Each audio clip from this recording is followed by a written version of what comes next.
Welcome to Secrets Unlocked. If you enjoy intimate confessions and forbidden stories, check the private archive linked in the description. Subscribe, settle in, and enjoy the story. It came to be in the waning days of King Asterion, ruler of Crete, a benevolent and wise king. He must select an heir to the throne. While Lord Minos was his eldest, he also knew that Lord Sarpedon was also a very capable leader. In order to give both of his proud sons an equal opportunity to the throne, he devised a series of 3 trials for the young men. King Asterion knew that each of his sons would be better placed on the throne, and would more likely accept the judgment if they believed the better man won. The first trial was of strength and endurance. The 2 young men had to race from the capital of Knossos to the western tip of Crete, down the southern coast, to the eastern tip and back again to Knossos. King Asterion stood with the 2 young men and gave the same counsel. Pick your path wisely, for the shorter path may be more treacherous, while the longer path may lull you to a false confidence. Both of the young men thought and considered his sage advice, then nodded their understanding. They stepped to the markers on Western Road. Ahead of them, Queen Europa, wife of Asterion, dropped an azure scarf. The strapping youths bolted down the road. The king and queen retired to the palace to await their return. Both ran side by side for a league. They came to a fork in the road, one towards the hills, the other towards the coast. Minos chose the hills, while Sarpedon chose the coast. Minos found the hills a harder road, as it was an incline and rockier by far, making his progress difficult. Sarpedon found the coastal road paved and smooth, but soon came to village after village. Young women came out to see the king's sons race. The young women were also keen to catch the eyes of a prince and be swept away from village life. So it was that both princes had a difficult road. When they neared the western coast, a magistrate lit a pyre. He added leaves of the carmine vine, and the smoke rose in a red hue. Sarpedon was in the lead. The brothers continued along their paths, and when they reached the southern side of the island, a magistrate lit a torch infused with borax powder. The smoke rose with a yellow hue. The young princes were tied at the halfway mark. On they ran, fleet of foot, native to the island of Crete. Their feet only now feeling the duress of their first trial. So it was when they reached the eastern tip of the island, again a magistrate spied the lads, and lit a pyre anew.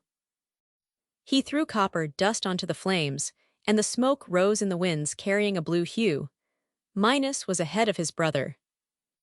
King Asterion and Queen Europa waited at the palace. Servants would bring them news of the race. They nodded at the news. Queen Europa vacillated with each turn of the results. King Asterion simply nodded to the servant and reserved judgment. As the boys reached the eastern marker, and news was brought to them, Europa predicted Minos would win, the prodigal son. Asterion merely stroked his beard and made no indication of what he felt. "I knew it," Europe clapped. Asterion stroked his beard without comment. When the 2 young men came closer, Sarpedon overtook Minos for the last stretch. He arrived by a mere stride ahead of his older brother. Both were panting and breathing hard from the ordeal. Servants came with fresh water and wet towels to assist them. They gladly reached for the water, drinking in the cool, refreshing liquid. Young women wiped their bodies down with cool towels as they eventually caught their breath. "Victory is yours, brother," cheered Minos. "You chose the better path." "Nay, Minos," Sarpedon gasped. "For we were side by side many times. The sight of mother gave me strength I knew not I had. But for her standing here, surely you would have won." The boys embraced, proud of each other's accomplishment. Minstrels would write ballads of the boys' foot race, and would be sung in many a dining hall for years to come. King Asterion placed a laurel on Sarpedon's head, proclaiming him the victor. "Sleep well, my sons, for tomorrow you will face the trial of knowledge." The rising of the sun brought the 2 boys together in their father's great hall. They were well rested and bathed for the next challenge.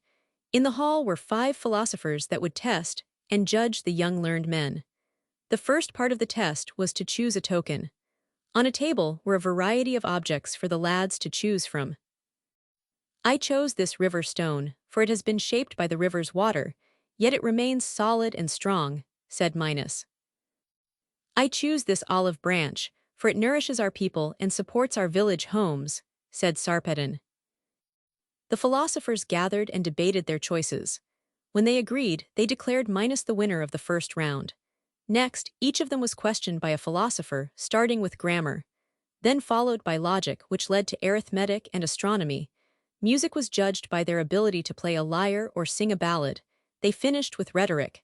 After each round, a winner of the round was declared.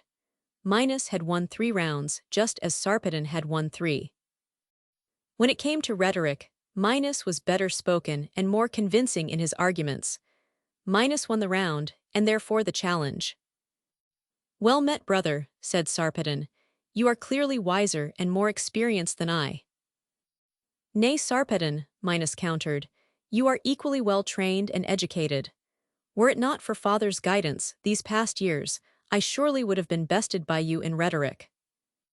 The brothers embraced, glad for the challenge and the camaraderie of these challenges.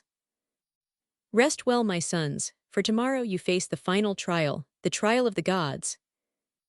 The sun rose the next day, and King Asterion with his wife Europa met the 2 young men at the steps of the palace. Europa now saw the great wisdom of her husband, for the trials had united her boys in wishing the best for the other. When the trials were decided, neither would have recriminations against the other.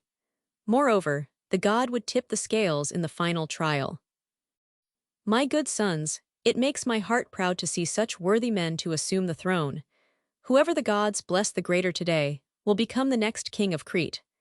I will advise you for a year, then retire from the palace to let you lead this great nation.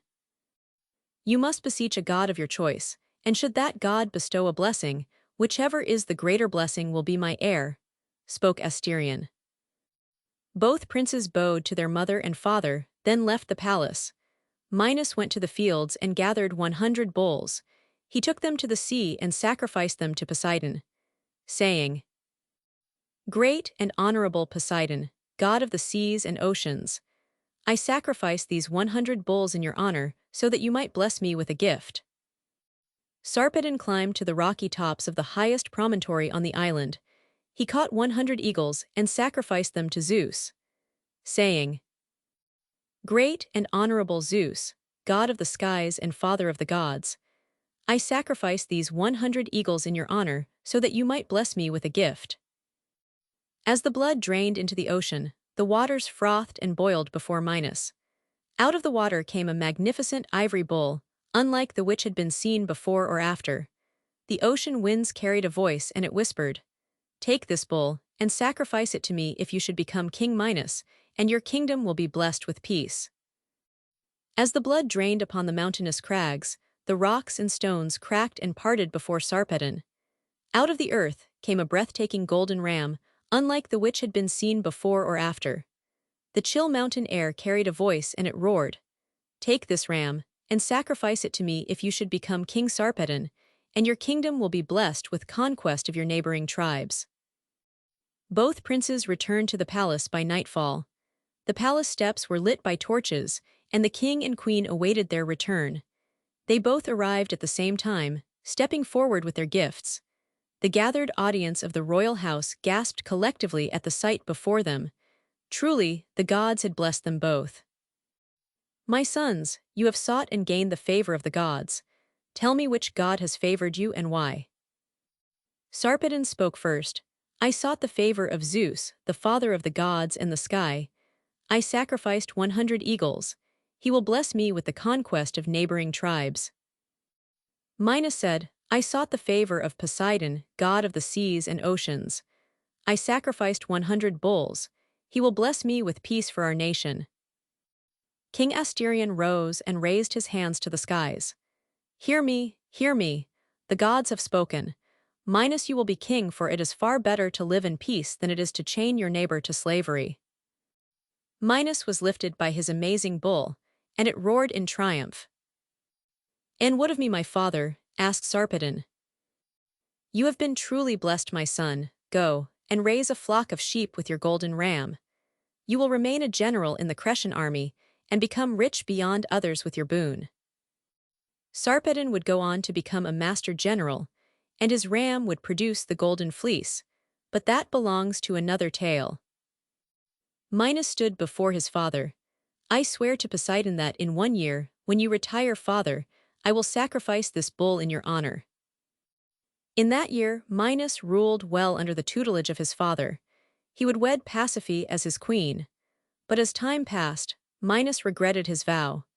He envied his brother, for he kept his golden ram as a gift, and did indeed become wealthy with his flock of sheep. Minos sought far and wide until he found an albino bull. He had this bull secreted to his stables, and hid Poseidon's gift in a secret garden. The year passed, and he sacrificed the albino bull and held a great feast for his father.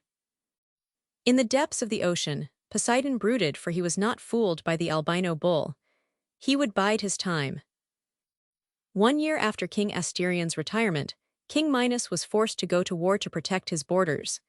He sent Sarpedon, who quelled the rebellion, but even as he did so, another threat arose. King Minos led his own personal army against this new threat. As he left the palace, he confided to his queen Pasiphae about his magical white bull. He instructed her to keep his secret, and that only she could feed and care for him.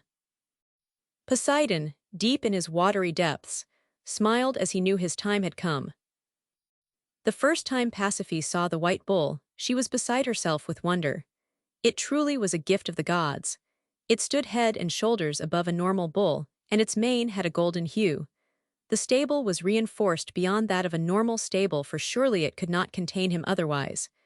As she fed him oats and barley, it sniffed at her and licked her hand. For such a large beast, it was mild and tame around her. As she came to feed him every day, she became enamored of its strength and beauty. She spoke kind and loving words to it, treating it like a companion rather than a beast of burden. She came one day, as usual, and fed it and gave it water. She brushed its mane and braided the hair along its massive neck. That night she dreamt a lover had taken her.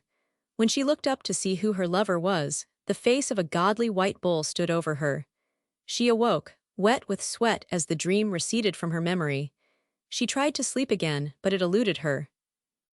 The next day she hesitated approaching the white bull. As she fed him, he acted no different from the previous days.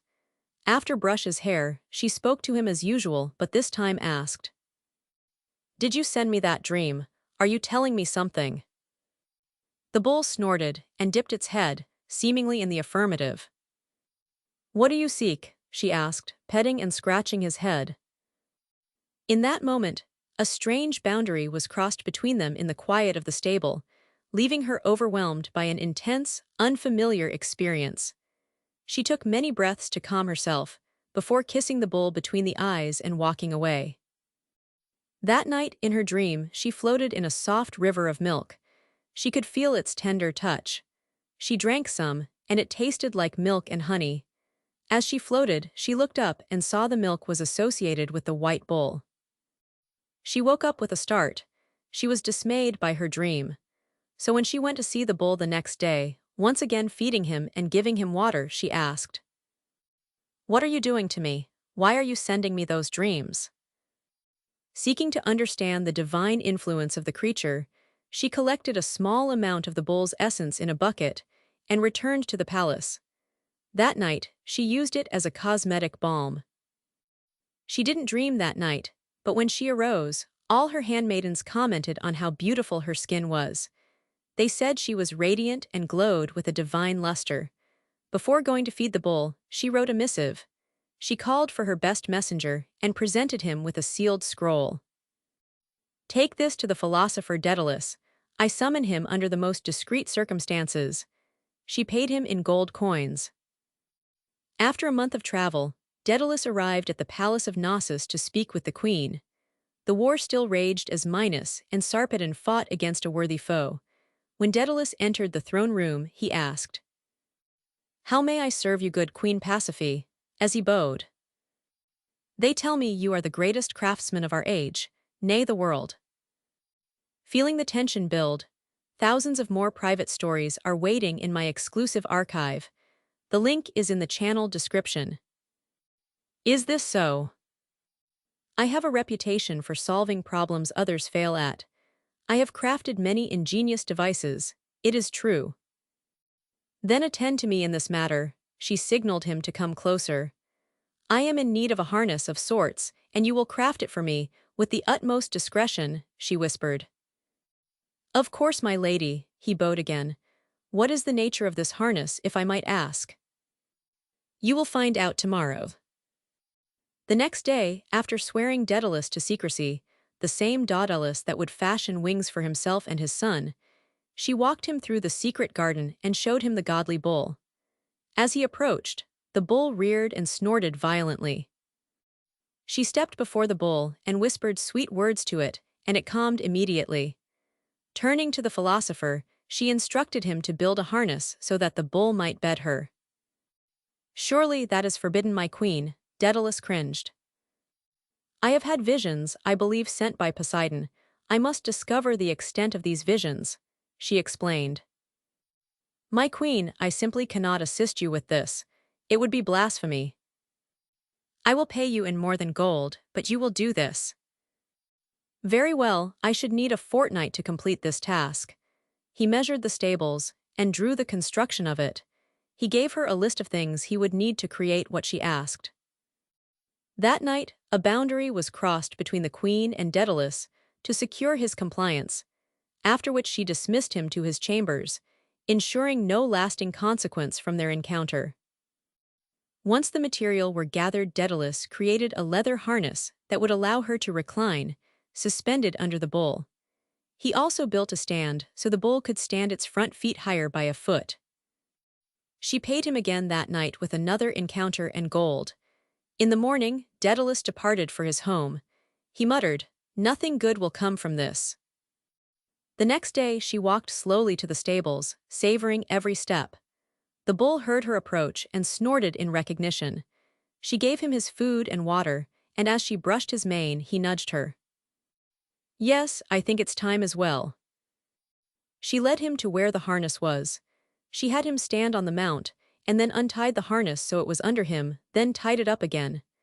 She slid into the harness, and in that moment, the event she had planned for took place.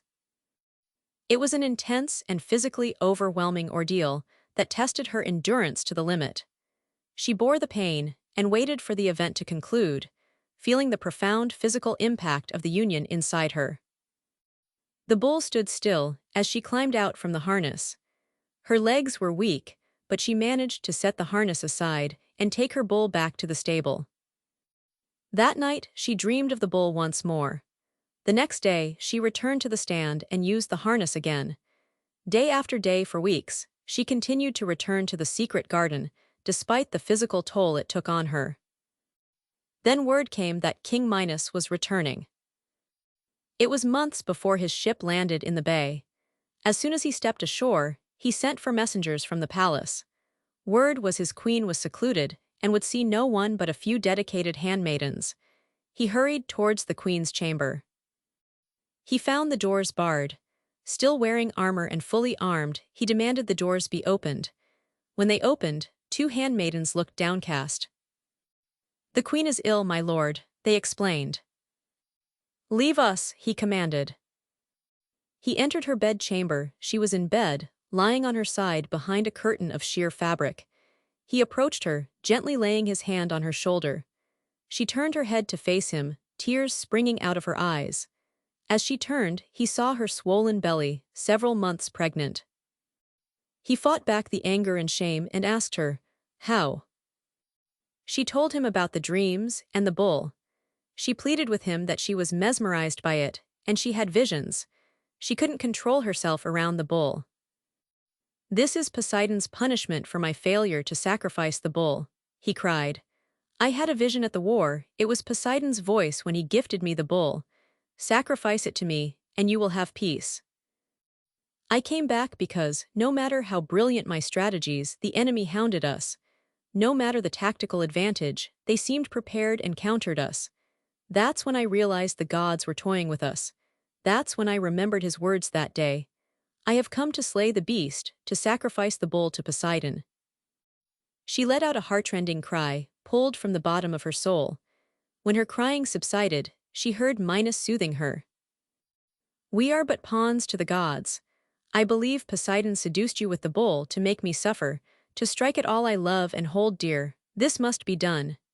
he said sadly, too late to avert the tragedy that befell his life. He could only keep his promise, even if belatedly. The next morning, she guided the bull out of the garden and towards the shore. She was the only one that could handle the bull now. It reared with anger at the approach of any person, even King Minos. She stood at the shore, holding the bull's reins around its neck and mouth, looking out to the ocean. Behind her, King Minos approached from behind the bull.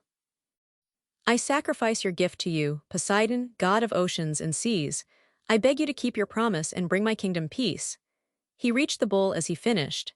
His battle-hardened arm quickly sliced the bull's throat, toppling the gigantic animal to its knees. The blood flowed into the ocean. A calming sea breeze floated off the ocean. It is done. In the months that followed, missives came from the battlefields. The adversary had surrendered and sued for peace. A messenger arrived seeking Daedalus. It was from King Minos of Crete. He took his hands to his temples and started to cry. He knew what he had done would be his undoing. Nevertheless, he prepared for the voyage to Crete and departed the next day. When he arrived at the palace of Knossos, he was greeted as a guest. Taken directly to the king's chamber, he was advised to wait. When the king called for him, he attended him. Beside the king was the queen, pregnant and almost ready to burst. "I believe you had something to do with this." The king pointed to her belly. "Forgive me, sire, I but built a harness. And now you see the result of that harness. I called you to solve our problem. Your harness was ingenious, now I ask for an ingenious solution of you. You will be paid very well for your labors. I want you to craft a labyrinth to hide this child. No one can know how to enter or exit, especially the child. Will you do this for me?" "Of course, your highness, immediately." Daedalus was glad this would not cost him his life. Over the next month he built the labyrinth where the stables and secret garden had been. Daedalus guided Queen Pasiphae and her handmaidens to the center of the labyrinth blindfolded. There she gave birth to the Minotaur. A handmaiden was sacrificed to remain behind and care for the babe. Daedalus devised a chute that delivered food and water to feed the both of them. When the Minotaur grew of age, he ate the poor handmaiden who had raised him. Daedalus returned to his home, never to return to Crete. Before he left, in the wee hours of the night, Pasiphae snuck into his sleeping quarters.